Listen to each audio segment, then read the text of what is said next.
What's up, Gator Nation? Welcome into the Gators Online Show. Zach Abalverdi and Nick Del Torre here, and we are going live this week for the first time, and hopefully for many weeks to follow. Trying to take advantage of this feature as we recap Week 1 of the 2023 season for the Florida Gators. Not a good one in Salt Lake City. It was a good trip for Nick and I, but not for the Florida football team. Nick and I are now, I think, caught up on sleep. Caught up on what was felt like almost a week away from home, and now the Gators are back home on Saturday. Nick, home opener 7:30. The mighty Cowboys of McNeese, not McNeese State. They changed that. Yeah, it was a nice trip out to Utah.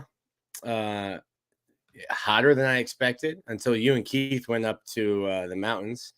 I had a live fantasy draft. We're hanging out with some guys, some friends I hadn't seen in a while. 49 degrees at the top of that mountain, Nick. Yeah, we were up there like I think we were still in Salt Lake, and we told somebody who was a local that, hey, we're gonna go up there to Park City, and they were like, oh, I heard it's gonna snow this weekend. I'm like, it's 85 degrees. What do you mean it's gonna snow this weekend? So they've got some wild weather out there, but beautiful area, ugly game. Glad to be back home. Yeah, I would like to lobby for a home and home with BYU after seeing Provo. Ooh, Provo is beautiful. I don't know if Florida's going to go back out to Utah. All right, let me get this off my chest. Salt Lake's weird, like not like Portland weird, but it looks like there was like a bunch of money poured into Salt Lake in like the 70s and 80s, and then it just left. I thought it was gonna be a huge city. Then we look it up, and there's like 200,000 people that live in Salt Lake. Provo, this will rouse some people up. Provo's nicer than Salt Lake City. Oh, easy, easy. Well, that's the holy war. They don't want to, people in Salt Lake, Utah fans don't mess with BYU fans. And Park City was better than both of the two. Well, I'm unbiased, so all of what Nick said is just true. So we're gonna keep it Salt Lake, tough scene. Yeah, it was a tough scene for Florida. Didn't think it would be that tough, especially when we learned the news about Cam Rising, but that does not make a difference. We won't spend too much on the game per se, but more on our takeaways from it and kind of what it means for this football team moving forward. Obviously, what we want to see on Saturday, and then we will preview this matchup with McNeese. We got the comment section going, so if you guys have any questions at any point, we will go through them and try to get to some as well. And obviously want to give a shout out to our sponsors as well, as we always start off with Bird Dogs. And you can go to birddogs.com, use the promo code Gators for a free tech hat that Nick is rocking. And man, he hasn't had that thing go anywhere since he got it mailed in. Was rocking that baby out in Utah. We were both rocking the khaki shorts. I actually have them on right now, as a matter of fact. And they really are comfortable. They do the exact same thing as Lululemon, but fit way better than regular shorts. They've kind of fixed that issue by inventing cloud knit fabric that looks just like khaki but stretches, so you get a way slimmer fit without having to sacrifice movement. They also have the polo shirts as well that we have really enjoyed. You can get a tumbler as well if you go to their website. So make sure you go to birddogs.com, use the promo code Gators to get you that hat and some of their other merch. And as we get into this first game for the Gators, a 24-11 loss. It was never really close. The Gators tried to fight back in the fourth. They certainly had their defense respond from that first drive, but it took a while for the offense to get going. And by the time they did, it was too little too late. But unfortunately for Nick, his side of the ball, special teams, looked the worst in this game. Even his boy, Jeremy Crawshaw, was not his night. Now, a shank punt is going to happen. A missed field goal is going to happen. These are college kickers and punters. but obviously the penalty and now that has been talked about ad nauseum with the jersey numbers and then certainly the personnel issues with the field goal and only not having enough guys on the field. That was all under the microscope this week. But those weren't the only issues in the game, obviously. Could not have started out worse for Florida. But I think in each phase, there was, I think, offensive and defensively, there were some positives. Kind of hard to take some away from the special teams units, other than it can't get much worse, and you got to think that that's not going to happen again. Although I will say one positive was I was glad to see Eugene Wilson, who we'll talk a lot about on this show. I was glad to see him on punt return. Nick had been calling for it. I didn't think they'd go to it week one, and they did. Yes, he made the freshman mistake of not planting his heels at the 10-yard line. That was something that I'm sure that they drilled into him this week. But regardless, I was glad to see him use. I think he and ETN can be some weapons in the return game. But Nick, what was some of your overall takeaways, either a certain side of the ball? We can start positive or negative, Nick. Let's start negative. So I was writing about it, and I saw someone say something like, well, Florida's overreacting to one game with special teams. So I went back, and last September, I pleaded. I was like, yo, if you wave your arm in the air when they kick the ball off, the referees will literally give you 25 yards for free. Hey, those are yours. Just wave your arm in the air. Fair catch a kickoff. You get 25 yards. And Florida was unable through 3 games last year. This is September 24th, 2022. And I'm already complaining about special teams.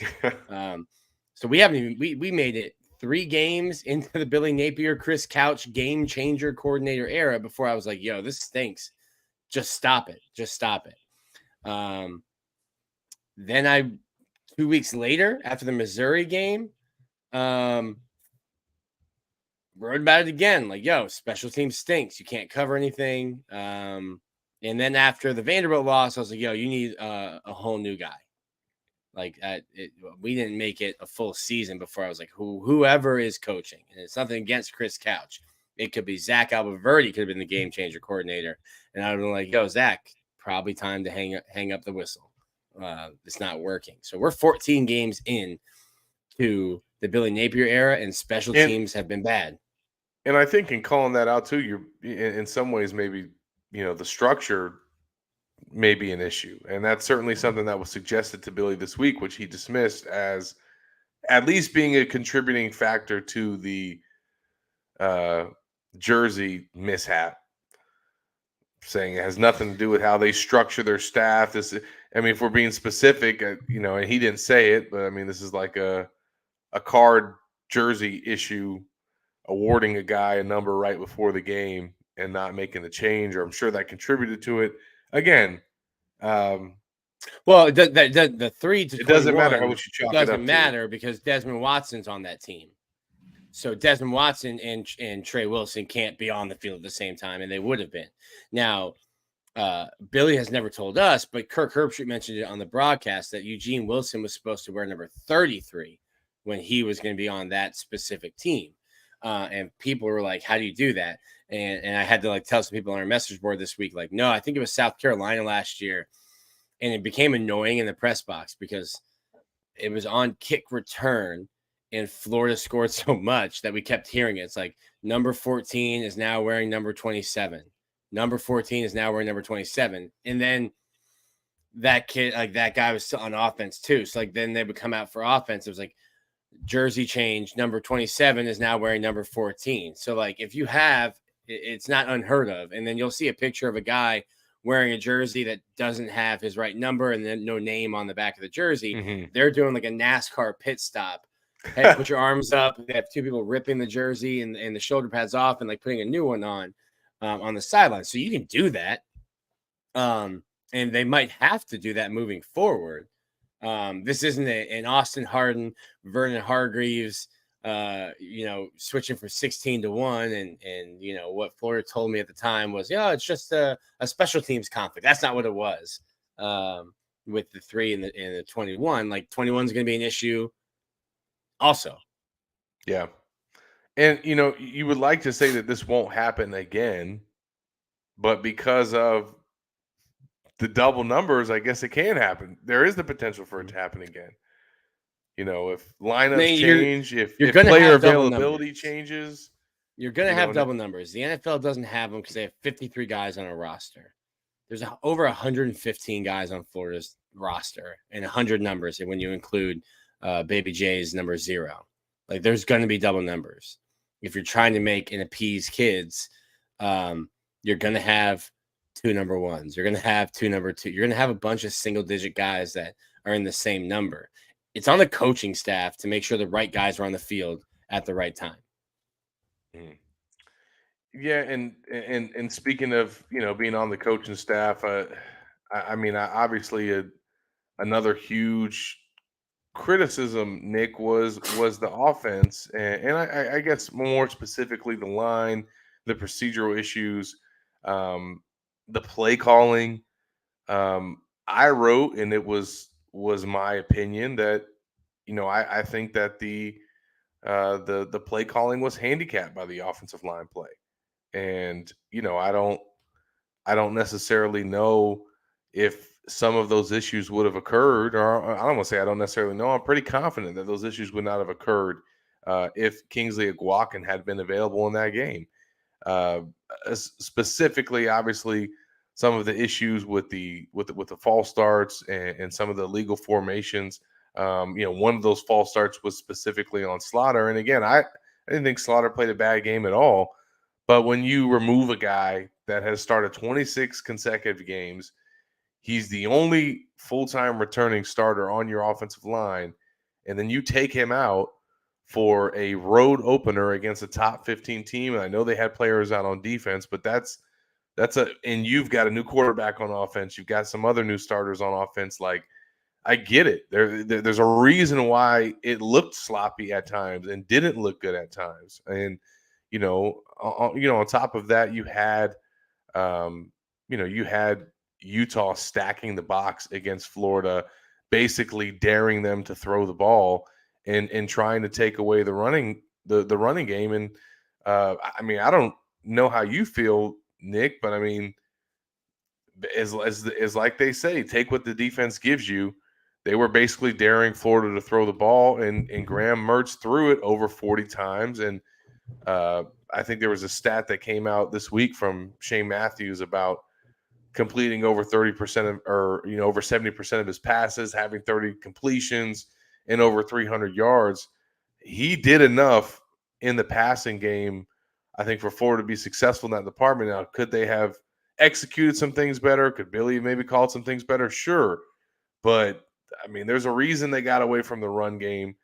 There's a reason that they went so pass heavy, and they were also down. That contributed to it as well. But like, I don't think we're going to see that offensive attack or approach from the Gators a lot this season. And I also think that the offensive line is going to get better as the year goes. Maybe it won't, but it's definitely going to get better when Kingsley comes back. Well, first off, Shane loves him some Graham Mertz. Graham Mertz's numbers are inflated. I don't think he played bad, but 21 of his 33 completions didn't travel more than 9 yards in the air. And that was just But that's that's a just what byproduct of him not having time. It is. But at what point is your offense dictating what defenses do, and you're not just waiting to see what a defense is doing and then adjusting your game plan? Sure, but I think that when you have a brand new offensive line and a first time starter at center, and they're just getting whipped up front, it is what it is. No, You're that's true. handicapped. You're handicapped as a play caller, and Yeah, I think they threw 8 or 9 screen passes, and that was because you can't run the ball. To me, it looked like the New England Patriots when they couldn't run the ball, and Tom Brady was just throwing outlets and throwing screen passes, and that becomes your running game. And I get it. Fans don't like seeing screen passes. I get it, but that as Nick just said, that is what they did to try and still gain yards since they weren't doing it on the ground. And I thought some of their screens were effective. Obviously, the ones that they threw to Trey Wilson were very effective. Yeah, And one of them got called. what JF Gibbons says here, the blueprint's out. Like the blueprint on how to attack Florida's offense is out right now. And it's, we call the NFL a copycat league, but then you look at that and you're like, well, we'll try it. If you're a defensive coordinator, hey, that worked. Let's try that. Now, like McNeese doesn't have the size, the speed, or the athletes that Utah has. They might not be able to effectively run that same game plan, but Tennessee does. Kentucky does. Georgia certainly does. LSU does. So, like, there is a blueprint out. And until you show that you can beat that style of defense, that you can beat that game plan, you're going to continue seeing it. And they're going to have – I mean, they did spread it out some to get Utah out of those boxes, and they're going to have to do that more often. And I think they've got the receivers to do it, especially now that we're going to get more of Eugene Wilson, which we'll get into. But I'm not ready to panic yet on the offense. As ugly as it looked at times, it was not pretty. I'm not sugarcoating that whatsoever. I just, I can understand in some aspects why it looked the way that it did. And I can also, I also feel like that there's a chance that some of those issues are going to improve. Maybe not all of them. Maybe there's going to be some spots where the Gators are just weak there, but I don't know. I think that Kingsley being out was a huge loss. Not Graham Mertz, Billy Napier, Austin Barber will say it, and nobody's going to do it because they don't want to point the finger at Jake Slaughter. But him being out had a huge impact. It did. I don't know. I think we differ a little bit here. I don't know that Kingsley he's not a first team All SEC. He's not a first team All American. Like you're not. But in terms of your communication and keeping all these guys that are new starters that have never played in a game on the road, and like he's their anchor. He's the guy that settles them down. And now you not only do you lose that, but you lose a guy that has no anchor. He's out there just swimming, trying to figure out, never started in a game before. It makes a difference, man. It makes a difference. The offensive line wasn't as good last year as we thought they were. How many sacks does Anthony Richardson take in Salt Lake City? Maybe one. He's gone. So you had Osiris Torrance, who was second-round pick, first-team consensus All-American. You return Austin Barber, and then you've got a bunch of new guys outside of Kingsley who didn't play. Maybe the offensive line last year wasn't as good as we proclaimed them to be because Anthony Richardson's running ability makes you play hat on a hat, makes the defense. Osiris Torrance was pretty good, though. He was pretty good. I get that. But I think AR bailed out Florida's offensive line. I think we talked so highly about the line, but AR bailed him out. Like Graham Mertz, Anthony Richardson does not take 5 sacks in Salt Lake City. It just doesn't. No. That doesn't happen. And if Anthony Richardson had come back, we're probably talking way differently about the offensive line, regardless if Kingsley's in or not, because they wouldn't have given up those sacks. You probably still would have had the same false starts, things like that, a holding penalty. Did you hear Billy's about sacks? Did you hear Billy's gripe about the sack yardage? Yeah, because the sack yardage in the NFL and college used to both count against your rushing yards. So now Florida's negative 47 or 43 yards in sacks goes against Florida's running total, which was trash anyway. So it's not like you would have had a good running game minus the sack totals. Yeah, he was like, we're behind in college football. Yeah. It's just like that's an offensive coach thinking. Like, hey, the sack yards needs to be taken away from like total team yards, not from like an individual. Like, listen, the running game wasn't going anywhere regardless of the sacks. Yeah. But he's making that point to say we didn't rush for 13 yards. Like Graham Mertz rushed for 18 yards just on his own, but his 47 sack yards put him at negative 29. But he actually rushed for 18 yards. I mean, he showed something on that 3rd and long scramble, dude. Took the hit, didn't slide, fumbled the ball out of bounds. It's tough as boot leather, man. And then they false start on the next play. Back beautiful. 5 and missed the field goal. Good thing they have 2 offensive line coaches. Well, they're going to have to whip those boys into shape. Maybe you need 3. All right, we've talked offense. We've talked special teams. Defensively, the bright spot. It didn't start out bright. It was not a good start, but man, did they respond. They should have had 3 straight punts if not for that penalty. I mean, they did force 3 straight punts. The punt actually happened. It just got negated. They did. They did. They did. The defense actually And came off the field 3 straight yeah. possessions after that big play, and then they had to go Well, back if on the you know, field. if Jason Marshall would have also been off the field, then it would have been 3. I'm not It blaming the players in that situation. no. I appreciate Jason Marshall's candor this Monday. Asked about it, and he frankly he goes, "Yo, that sucks." like we just did what we need to do, and something stupid happens, and now we're back on the field. 3 plays later, they're in the end zone. Like Utah had, I think, one long time of possession, 10 play, 80-yard drive on the defense. They had one blown coverage very start of the game, and then something after the interception, and then the 4th touchdown is after the punt. Like the defense did not play poorly. Not And only you can make the argument that like, okay, well, like so like in the British Soccer League, they call Chelsea's game plan, they park the bus. If Chelsea gets up 1, they play keep away with the ball. I think at some point Utah's up 21-3, and now they're just trying to keep Florida offensively in front of them. And then when Utah's on offense, like, hey, we're not trying to. We got these new clock rules. We're in no rush, no hurry. So I think maybe some of Florida's defensive wins might be creative. Like Utah's not trying to be aggressive. Sure. And then Graham Mertz taking what the defense gives him. That's why he completed 70% of his passes, because they're just throwing in front of the sticks. And Utah's like, that's fine. We will give you 3 to 7 yard completions. Yeah, I mean, and that's the thing is like they show. I mean, the 2 throws to Marcus Burke, like they can push it down the field. They just need to do it more. And I think that play to Marcus Burke was really designed well. I think he came. It's kind of like a little rub route where they have 2 guys crossing, and Burke's guy just got completely lost on that play.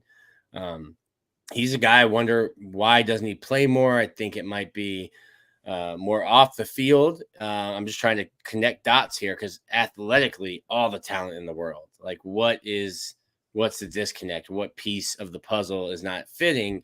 And all the pieces on the field, I think, fit. Now, he did have he lined up wrong, got a procedural penalty, and then dropped in the depth chart, which who knows how much depth charts mean. Well, he's questionable this week. Yes. So defensively, I mean, I put out my assessment at Gators online of just some of the numbers that jump out about that first performance, and I don't want to put too much stock into it, just like I don't want to put too much overreaction into the offense. But man, there was a lot to like about how the defense played on 3rd down.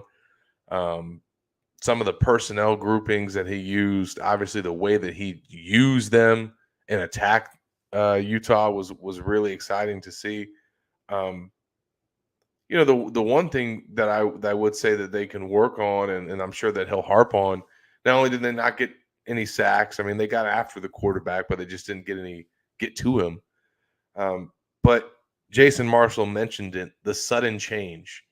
That was a term that Will Muschamp used to use of, kind of dealing with that defensively when you're playing well and you're getting stops and you're forcing punts, and then all of a sudden something happens on offense and there's a turnover. All of a sudden you have to go right back on the field and you got to deal with that sudden change. That was the only thing that defensively after that first touchdown they did not deal well with. Every time that they scored was basically off of a sudden change situation, I guess, except for the shank. But, we mentioned the punt, obviously, with 2 players. That changes. The defense has to go back out on the field, and they drive the ball down and score. And then they force a punt, obviously, in the second half. And Graham Mertz throws that touchdown backed up against his own end zone in another sudden change situation. They got to go out there. Now, that's, your own 11-yard line. That's a really tough predicament to go and defend in. But, I'm sure Austin Armstrong would say go out there and stop them and force a field goal, and they weren't able to do that. But it's hard to hold that against the defense. And then, even The other score that they gave up, where they basically got the ball at the 46-yard line in Florida territory because of the shank punt, and the defense only gave up 14 yards. Now, if that's not a 21-yard punt and he boots it all the way to the other side of the field, Utah's punting back to Florida. Instead, they kicked the field goal. So some of the stretches that they had there, multiple drives forcing punts, guys making plays. It was an encouraging performance, Nick, in Arson Armstrong's debut. Yeah, I agree with that. Only what was it, like 3 of 13 on third down. Vastly improved over last year. I think the biggest takeaway I had was how many young guys were in and making plays. I think TJ Searcy probably had the best game of the freshmen, but Will Norman gets in, Kelby Collins gets in, Jakeem Jackson gets in, Sharif Denson gets in, and with Jadarius Perkins, we'll get into this later, but with Jadarius Perkins leaving, like Sharif Denson's next man up now. Now it's Jaden Hill, then Sharif Denson. I said TJ Searcy was the best. I'm completely forgetting about Jordan Castell, who gets the most playing time, finishes second on the team in tackles. Don't love safeties leading the defense in tackles. Typically not great. Would rather your linebackers do that. Shamar James did lead the team in tackles, though. There's a lot of youth, and I've said this, I've written this over and over again. The best players on this team are guys that have been recruited by this staff, whether it's the transfer portal or within the first 2 recruiting classes. So you're gonna take lumps because there's more guys that are freshmen, redshirt freshmen, sophomores than there are transfer portal guys that are gonna make an impact. It's just gonna be a young team, and you're gonna take lumps all year long. Trey Wilson, as much as I'm excited about Trey Wilson, you can't fair catch a punt inside the 10, inside the 5. Just you can in high school. He thought he was still at Gator. Yeah, in high school, like, hey, he probably the punt where he caught it, where he was running backwards and catches it over his shoulder. I'm like, dang, that was impressive, great catch. Also, now your momentum is carrying you towards the goal line, and there's 4 guys wearing red within 8 yards of you. In high school, that's probably 16 broken ankles. In college, that's a bad play. So you're going to get freshman mistakes like that. Like, I like him going out there being aggressive. I was sitting here pounding the table being like, there's no need to have Ricky Pearsall return punts. You've got a guy who's probably more athletic than Ricky Pearsall, who's a freshman who doesn't mean as much to the offense right now as Ricky Pearsall does on kickoffs. Eugene Wilson does not mean what Montrell Johnson or Trevor Etienne do to the offense. And he's probably better at kickoff return than they are. No need to have anyone else back there. Although now maybe I should be the game changer coordinator at Florida. That's really what you've been lobbying for this whole time. Give me a win. We would be punting more, I'll tell you that. Might punt on first down. Oh, they could not let you get in control of that. So that's enough about that. We are going to move on to this week and this matchup. Before we do that, I want to give a shout out to My Perfect Franchise.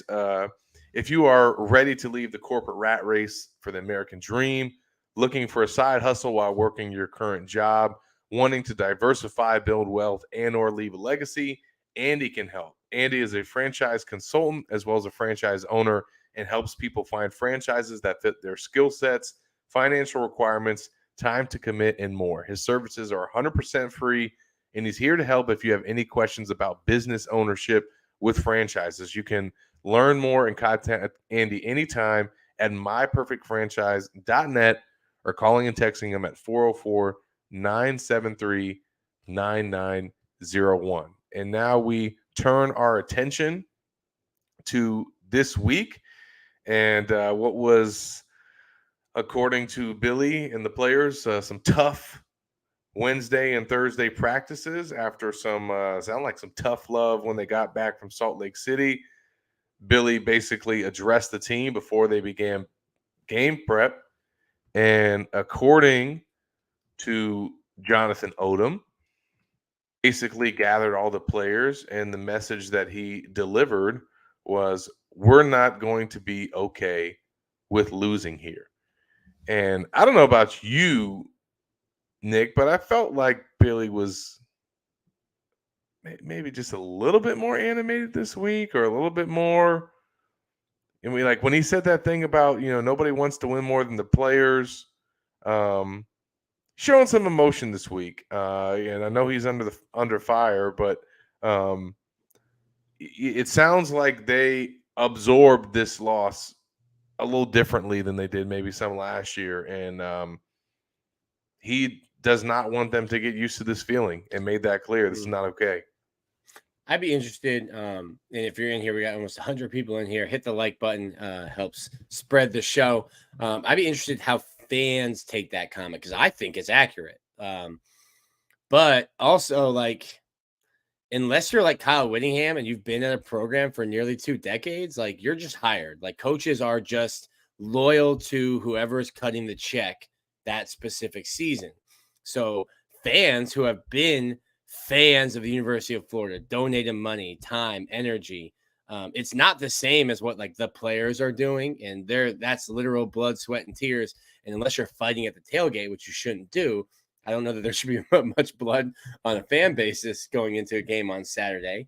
So I'd be interested in what the fans think about that, because like I get it. Like, yes, they are in it every single day inside that building, and they're spending time away from their families, whether it's recruiting or doing all of this. I get it. And I agree with the statement.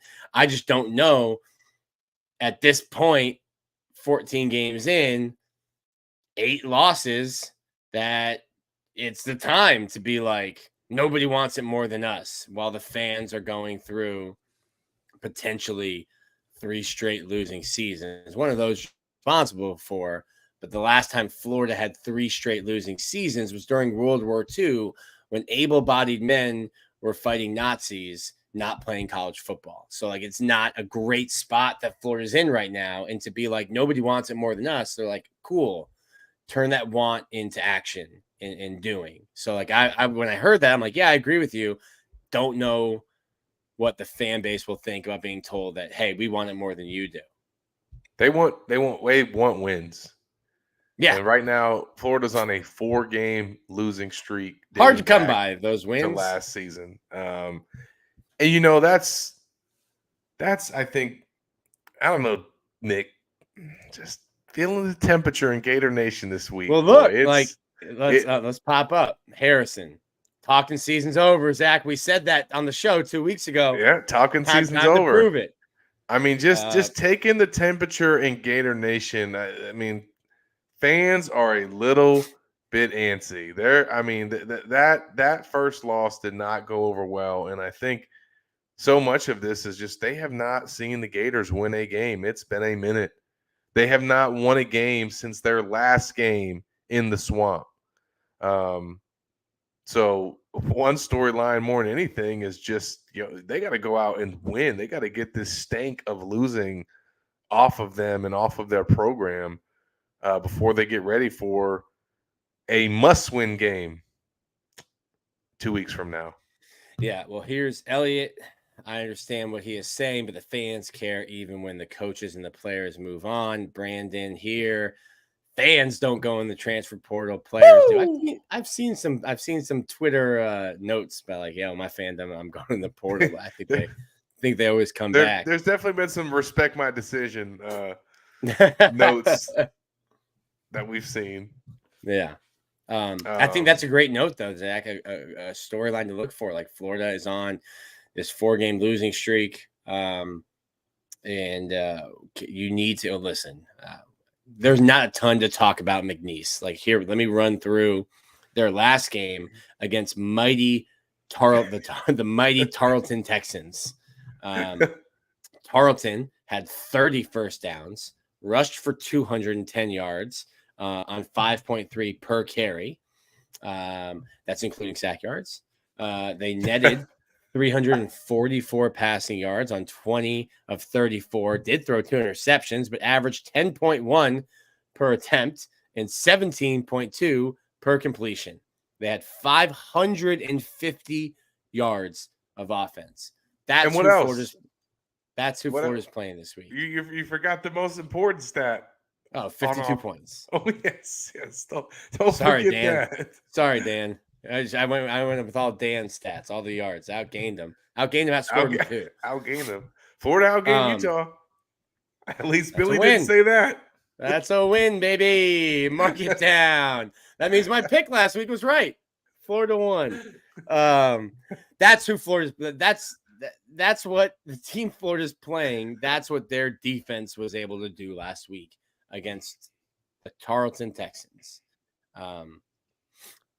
Florida's a 26.5 point favorite. If Florida doesn't cover 26.5, it's gonna be tough. It's gonna be tough on Sunday morning. This is a get right game. This is a game that you can feel good about yourself, that you should be able to feel good about yourself. If we burned and buried the Utah tape, then I think this is one that you're going to want to watch. Your iPad hours are going to be high on Sunday. You're going to start seeing some retweets of some clips. It's a game you can't look past them, but it's a game you have to win. It's a game you should win handily. It's a game where Max Brown should be playing in the third quarter. And I thought that was one of my takeaways from the depth chart was Jack Miller made the trip, but was in street clothes. Yeah. Max Brown's QB2 right now. He's taken the exact same number of snaps in college football as you and me. Yep. You need to get him ready because if Jack's not going to be ready, you're a twisted ankle, broken bone, sprained throwing thumb away from Max Brown being the starting quarterback, and he's never taken a snap. So I knocked on wood, unlike Jonathan Odom.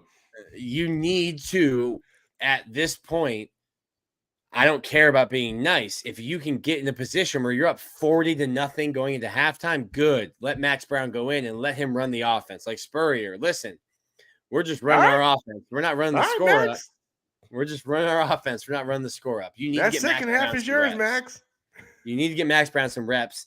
If the offensive line is going to let Graham Mertz get sacked 5 times a game, I think Graham Mertz is, like I said earlier, tough as boot leather. But if he goes down, you don't want Max Brown's first snap to be trailing by 10 at home to Tennessee at night. Get Max Brown some reps this week. Put yourself offensively and defensively in a position where you can get a bunch of freshmen or a bunch of rookies, young guys, reps against McNeese. And it goes without saying that storylines to watch will be no special teams miscues whatsoever and no procedural penalties along the offensive line. That goes like those are 1A, 1B.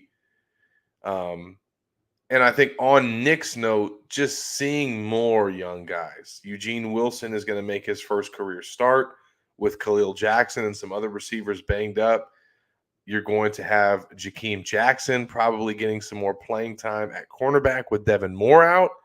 And now Sharif Denson is your backup star with the departure of Jadarius Perkins, who announced on Thursday that he is entering the transfer portal one game into the 2023 season. So that was a situation where it was Hill or Perkins, even though Hill played 23 snaps in that first game and Perkins played 6.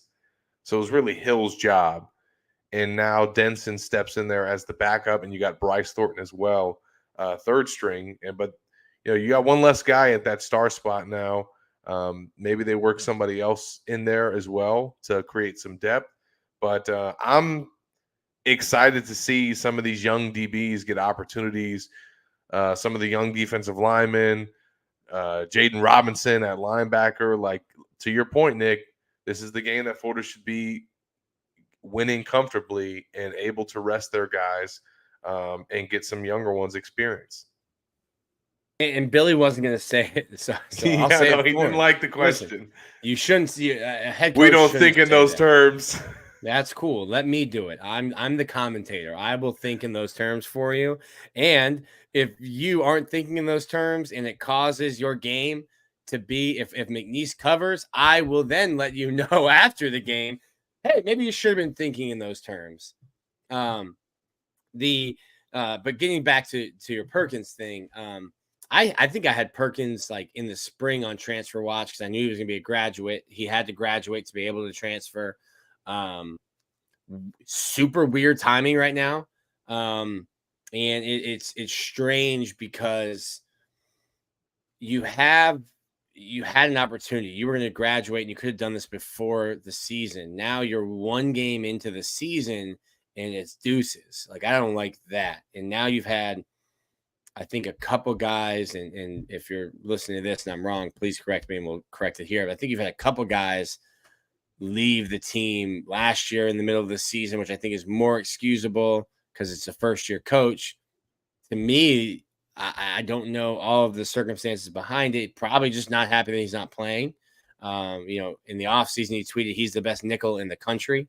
And then he played 6 snaps. So he's definitely not happy about his usage there. But I thought it's weird timing to leave the team one game into the season. Like, what are you going to do the rest of the year? What are you going to be to the Oh, next team? he's preserving his last year. Right, I get that. But you could still stay out and practice, stay in football shape. Like, what shape are you going to be in when you go Because to to that your next team? point, there are players who've made that same decision and know that they're not they know that they're leaving and know that they don't want to play more than 4 games, but still Yeah. stay with the team. Mm-hmm.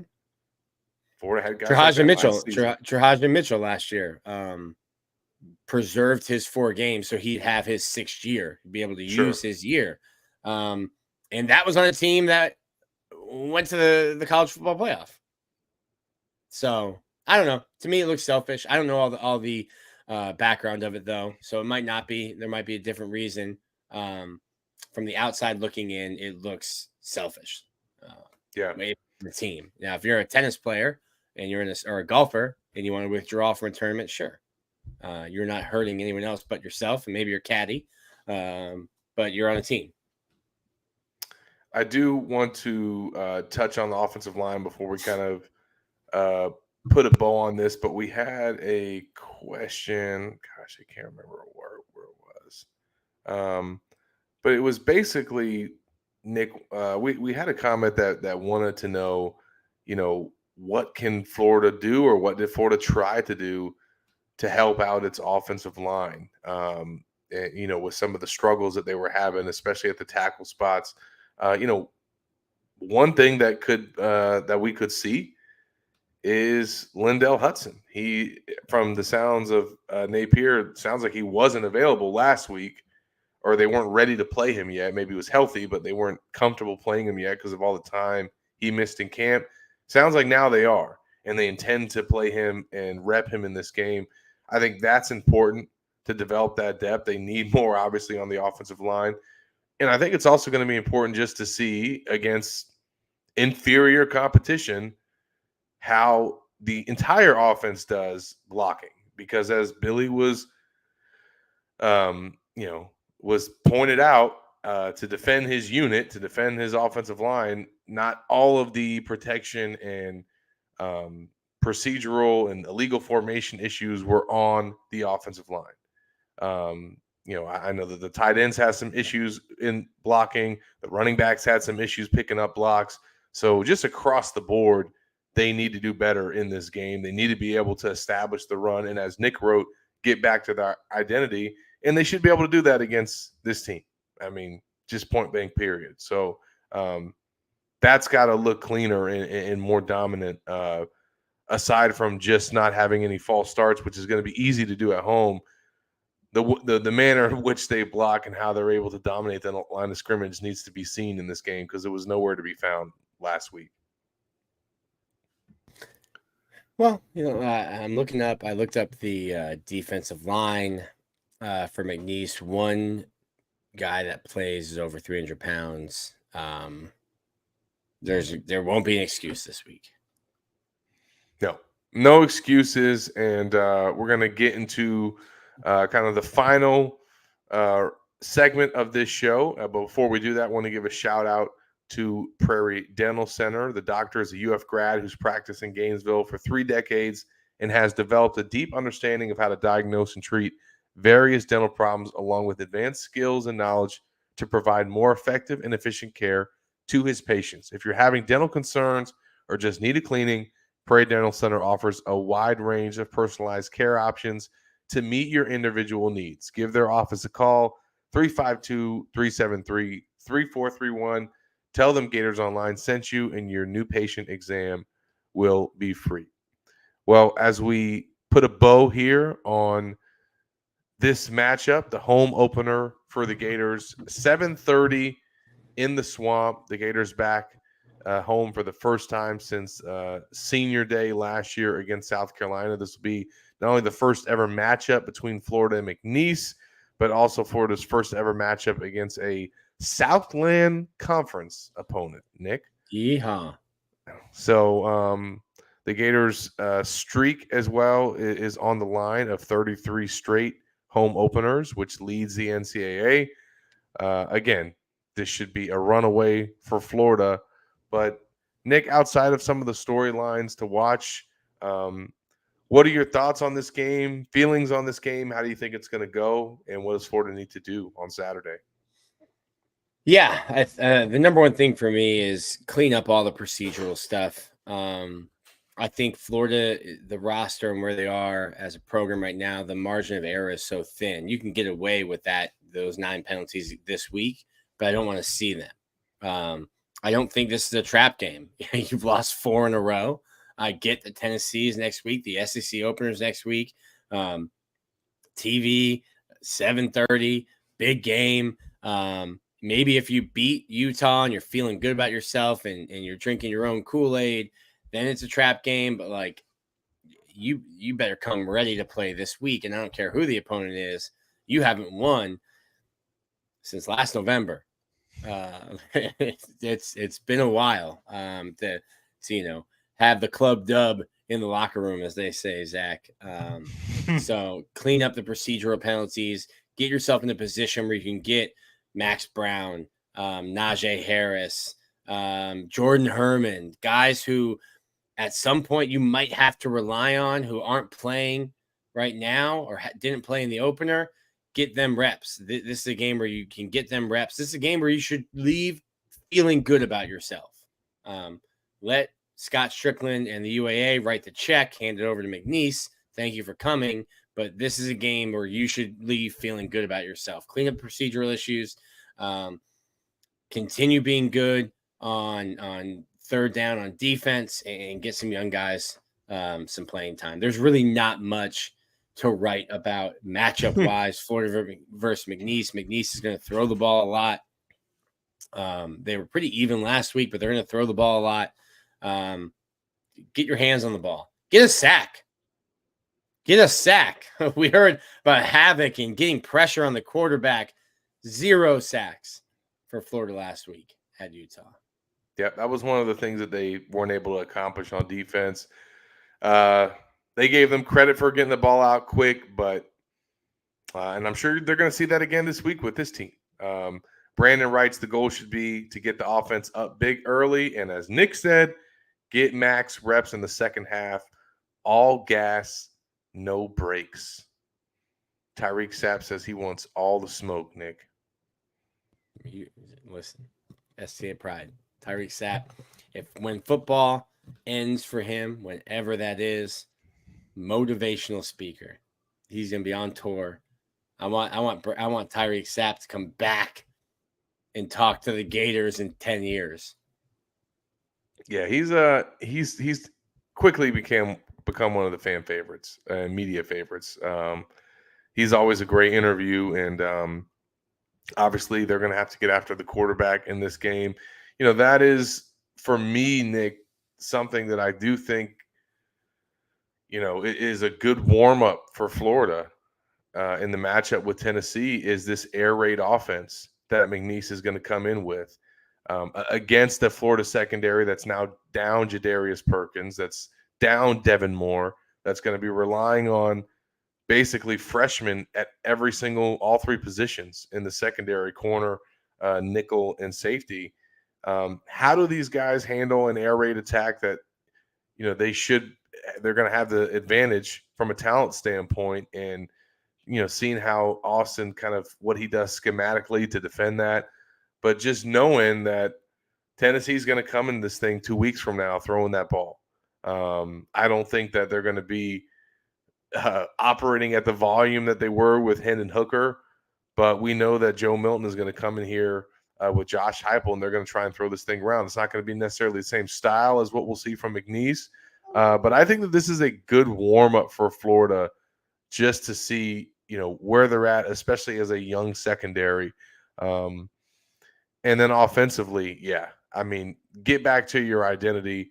This is a game where you should dominate the line of scrimmage. You should be able to get your backs much more involved. I will say that they, I think total they had 17 touches for like 84 yards if you count in the amount of passes that they caught. So Billy did try to get them the ball in other ways when it was clear that they could not run. That's not going to be the case on Saturday. Those guys should get plenty early. You should be able to also see plenty of Trayon Webb as well. Would like to see Jacoby Jackson in this game, right? I mean, let's get those guys some experience, and because Florida's their running back depth and obviously is taking a hit since the Cam Carroll injury. So I think they need to regain some confidence this week. I'd also like to see, Trey Wilson, although this is maybe not the game where you got to force feed him as much because you should be able to win fairly easily. Let's see Trey Wilson, at least, if not more involved in the offense, on the field more. I mentioned this to you, Nick, but he had that carry in the first quarter and didn't touch the ball again until the fourth. And I know that it was his first game. They're kind of probably working him into, the game and getting his feet wet, but he's clearly showed that he's ready. Now he's starting. And obviously that's not going to be an issue now, but I just love to see more of a number 3, but just not twice on special teams. Yeah. Listen, force him the ball. Have a Trey day. Have a Trey Wilson coming out party on Saturday. I don't want to hear. Save them for Tennessee, Nick. I don't want to hear. Well, we were pretty vanilla and didn't want to show. Shut up. I don't want to hear any of that. Now to the vanilla point, they should be able to just line up and run the ball down their throat, though. Like, they should be able to do that and not show a lot. You should. But also air it out. Throw some deep passes. Give me something. Yeah. Florida needs McNeese to have given up at least 1,000 yards through their first 2 games. Florida needs 500 yards of offense. If you can't match what Tarleton State did, then we've got some issues. Run the dang ball. Obi says, "Run it down their throats." Yeah, nice Photoshop ability there. I think obviously no surprises here on our picks. Nick and I are not going to differ this week. We're both going forward. I don't think we're going to have any upsets from Gators Online, even though we do have 5-7 prediction from one of our writers for the season that I don't think he's backing off of. Nick, Corey is strong on his 5-7 pick. I think I was 7-5. I was 9-4 last year. You went no. What was your prediction this year? I went 8-4. Yeah, you were 1 less than me. Yeah, 8-4 is a pipe dream at this point, brother. Yeah, they needed to win Saturday to probably make that happen. Although I feel like they need to string together some wins. Not just they don't need to just end the losing streak, but they need to start a winning streak. What's a streak? 2 or 3? It's It's 4. Go That's 4. not, no. Nick has already made up his mind about Lexington, ladies and gentlemen. Yeah. Yeah. But he's totally also made surprised. up his mind about Knox, or should I say, Tennessee coming to Gainesville. I think though, you still. Well, I guess we'll save that for next week. Just trying We'll to blow up my next 4 picks. Well, I mean, hey, depending on what you see this weekend, that could change your tune. Yeah. Well, I've got Florida this week. You've got Florida. Would love to see somebody somewhere pick McNeese. That'd be a call. Like me back in 2013 picking Georgia Southern. That's not happening. Well, this was fun. I appreciate everybody for listening as we did live this week to switch it up. I want to give a shout out to our final sponsor, RogueShop.com. And I want to encourage all Florida fans to go check them out if you have issues with sleeping, chronic pain, and or anxiety or stress. Rogue Shop sells CBD, THC edibles, smokables, and vapes, as well as handcrafted bath salts, soaps, candles, massage oils, pain creams, and topicals. It's a true small business, 5 employees, and they make all of their products with their own cannabis grown in their manufacturing facility. Visit rogueshop.com. That's ROGUESHOP.com. And that will do it for us this week. Appreciate everybody for following along, commenting in the comment section, and we'll definitely have more coming for you guys in the days that follow. Make sure that you like and subscribe. Make sure that you are on Gators Online to check out all of our coverage. It's the first home game, so you know it's going to be a big recruiting weekend for the Gators. Make sure you're following Corey and Keith for all of their coverage on that side of things as well. For Nick Del Torre, I'm Zach Appleverdi.